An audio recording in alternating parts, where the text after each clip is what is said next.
નમસ્કાર વિદ્યાર્થી મિત્રો, આજે આપણે ગ્રામરનો નવો ટોપિક પ્રિપોઝિશન. પ્રિપોઝિશન એટલે નામયોગી અવયવ, બરાબર? એના વિશે આપણે આજે માહિતી મેળવવાની છે. તો હું અહીંયા તમને જે બોર્ડમાં અહીંયા જે લખેલું છે તે તમારે તમારી પાકી બુકમાં પણ સાથે સાથે લખતું જવાનું છે, જેથી કરીને તમને એક્ઝામ સમયે વાંચવું હોય તો કામ આવે. તો ચાલો આપણે નામયોગી અવયવ કોને કહેવાય છે એ જોઈએ. ગુજરાતીમાં આપણે આ શબ્દનો ઉપયોગ આપણે કરતા જ હોઈએ છીએ. કોઈ પણ સ્થળ વિશેની માહિતી આપવી હોય ત્યારે આપણે તેનો ઉપયોગ કરીએ છીએ કે હું રૂમમાં છું અથવા તો હું રૂમની અંદર છું. વાંદરો ઝાડ ઉપર બેઠો છે, ગાય ઝાડ નીચે બેઠી છે. આ બધા ઉપર, નીચે, માં, અંદર આ જે શબ્દ વાપરીએ છીએ એ જ આપણે ઇંગ્લિશમાં શીખવાના છે, જેને આપણે પ્રિપોઝિશન કહીએ છીએ. તો આપણે પહેલું જોઈએ તો શું છે એમાં? ઇન. ઇન એટલે આપણે બધા જાણીએ છીએ, ઇન એટલે શું થાય? માં અથવા અંદર, બરાબર છે? તો આપણે જો એનું ઉદાહરણ જોઈએ કે કોઈ પણ વસ્તુ, ઇન એટલે શું કે કોઈ પણ વસ્તુ બીજી વસ્તુની અંદર પડેલી હોય ત્યારે આપણે ઇન નો ઉપયોગ કરીએ છીએ. જો ચિત્રમાં પણ આપણે જોઈ શકીએ છીએ કે એક ફૂલદાની છે, એમાં ફૂલો પડેલા છે.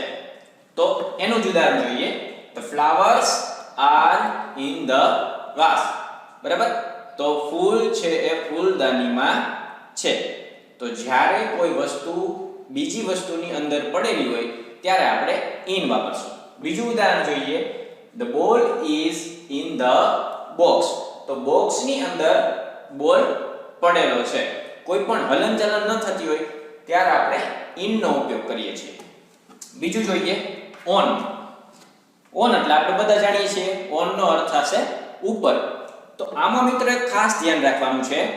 ઉપરના અર્થમાં જ્યારે એક વસ્તુની ઉપર બીજી વસ્તુ પડેલી હોય પણ એ તેને સ્પર્શ કરતી હશે, એટલે કે અડીને પડેલી હશે, ત્યારે આપણે on નો ઉપયોગ કરશું. આમ એક રીતે જોવા જઈએ તો ઉપર આપણે ઇંગ્લિશમાં ચાર રીતે એને દર્શાવી શકીએ છીએ. on છે, પછી up છે, above છે અને over છે, બરાબર? પણ અત્યારે આપણે માત્ર અહીંયા on નો અભ્યાસ કરવાનો છે. તો on એ બીજા ત્રણ કરતા કઈ રીતે અલગ પડે છે? up એટલે પણ ઉપર થાય, above એટલે પણ ઉપર થશે અને over એટલે પણ ઉપર થશે. તો on ની વ્યાખ્યામાં મેં જેમ કીધું એમ કે એક વસ્તુ ઉપર જે બીજી વસ્તુ પડેલી છે એ તેને સ્પર્શ કરતી હોય, એટલે કે ટચ કરતી હોય ત્યારે જ આપણે on નો ઉપયોગ કરશું. તો ચાલો એના ઉદાહરણ જોઈએ. The ball is on the table. તો બોલ છે એ ટેબલ ઉપર પડેલો છે, તો એને ચોક્કસ એ સ્પર્શ કરતો જ હશે.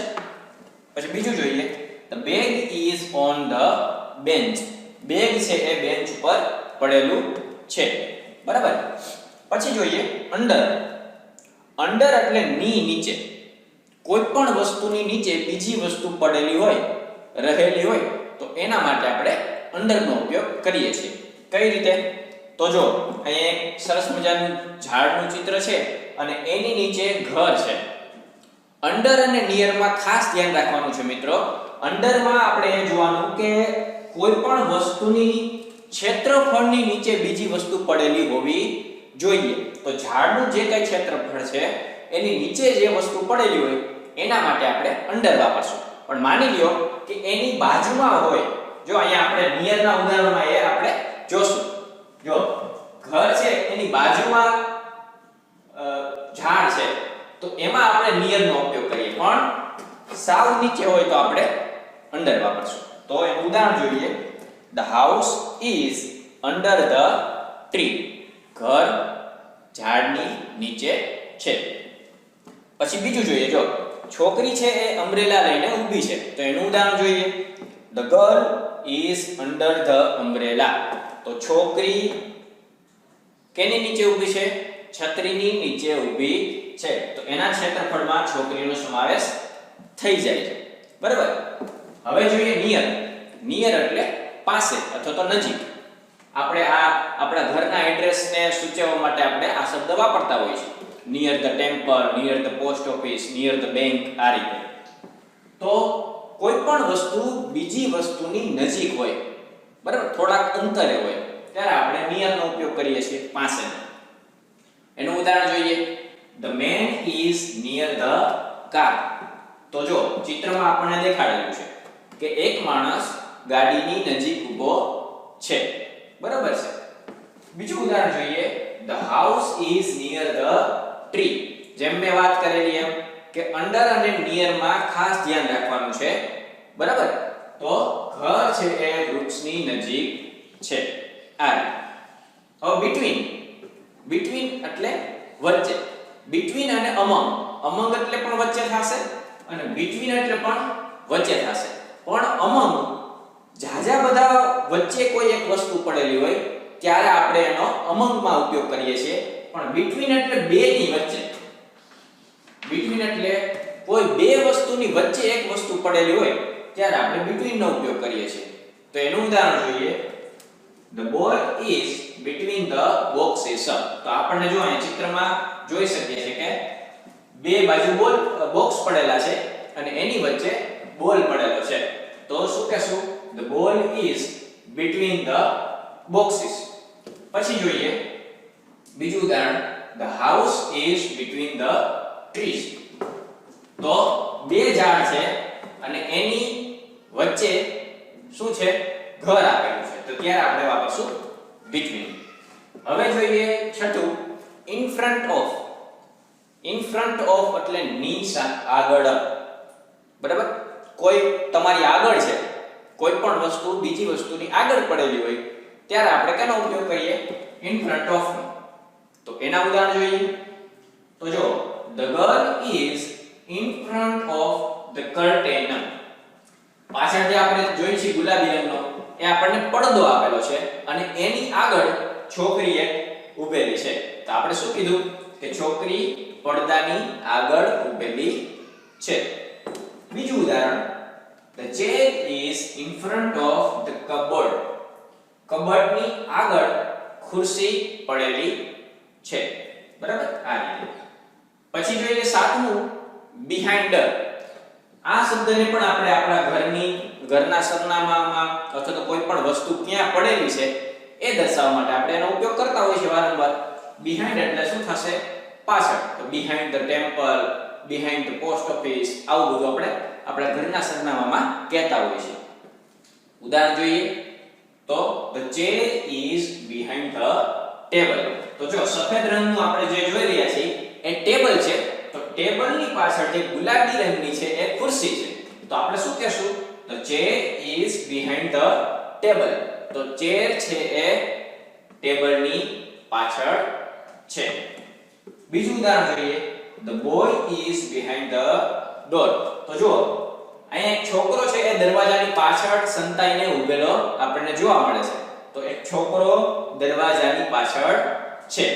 વિદ્યાર્થી મિત્રો, તમને જો અમારો આ વિડિયો પસંદ આવતો હોય તો અમારી ચેનલને તમે સબસ્ક્રાઇબ કરો અને તમારા અન્ય મિત્રો સુધી પણ અમારા આ વિડિયોને શેર કરજો, જેથી કરીને તમારા મિત્રો પણ આ વિડિયોનો લાભ લઈ શકે. તમને જો બીજા કઈ વિષયના વિડિયો જોતા હોય તો અમારી આ ચેનલમાં કમેન્ટ કરજો, જેથી કરીને અમને જાણ થાય. તો હવે મિત્રો નેક્સ્ટ આપણે પ્રિપોઝિશન જોઈએ, નેક્સ્ટ ટુ. નેક્સ્ટ ટુ નો અર્થ થશે ની પડખે. તો હવે તમને એવો પ્રશ્ન થાય કે નેક્સ્ટ ટુ એટલે પણ પડખે થતું હતું, તો નિયર માં અને નેક્સ્ટ ટુ માં ફરક શું? તો આપણે એ યાદ રાખવાનું છે, નેક્સ્ટ ટુ એટલે સાવ નજીક હોય, સાવ પડખે, બાજુમાં જ, ત્યારે આપણે નેક્સ્ટ ટુ નો ઉપયોગ કરશું. પણ નિયર માં શું હતું? થોડુંક દૂરી દર્શાવેલી હોય તો આપણે નિયર નો ઉપયોગ કરીએ છીએ. નેક્સ્ટ ટુ એટલે સાવ પડખે, અડીને, બરાબર. હવે એનું ઉદાહરણ જોઈએ. જુઓ, the TV is next to the flower vase.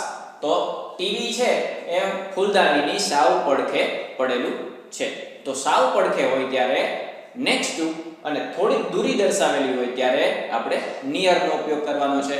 અને પાછું અંડર વાળું જે છે એમાં પણ ધ્યાન રાખવાનું કે જ્યારે આપણે અંડરમાં જોયું કે જેના ક્ષેત્રફળની નીચે આવતું હોય વસ્તુ તો આપણે અંડર વાપરવાનું. એટલે આ ત્રણેયમાં ક્યાંય આપણને કન્ફ્યુઝન ન થાય એનું ખાસ ધ્યાન આપણે રાખવાનું છે.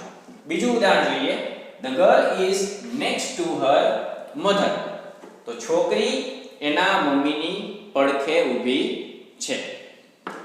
હવે છેલ્લું આપણું પ્રિપોઝિશન છે ઓપોઝિટ. તો ઓપોઝિટ એટલે થશે સામે.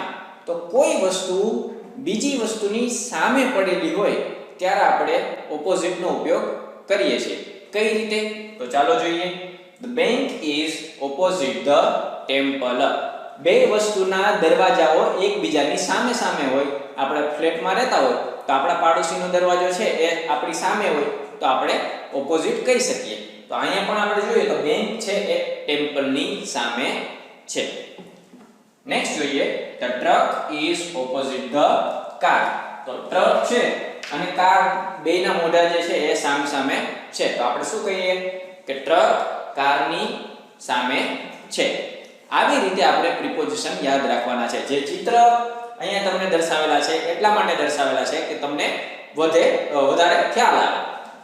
હવે વિદ્યાર્થી મિત્રો, હોમવર્કમાં ગ્રામરમાં આપેલ પ્રિપોઝિશન એમાં એક્સરસાઇઝ નંબર 1 તમારે તમારી ગ્રામરમાં પૂરવાની છે. તો વિદ્યાર્થી મિત્રો, આવા જ કોઈ અન્ય વિડિયો સાથે આપણે ટૂંક જ સમયમાં મળશું. ત્યાં સુધી આવજો મિત્રો.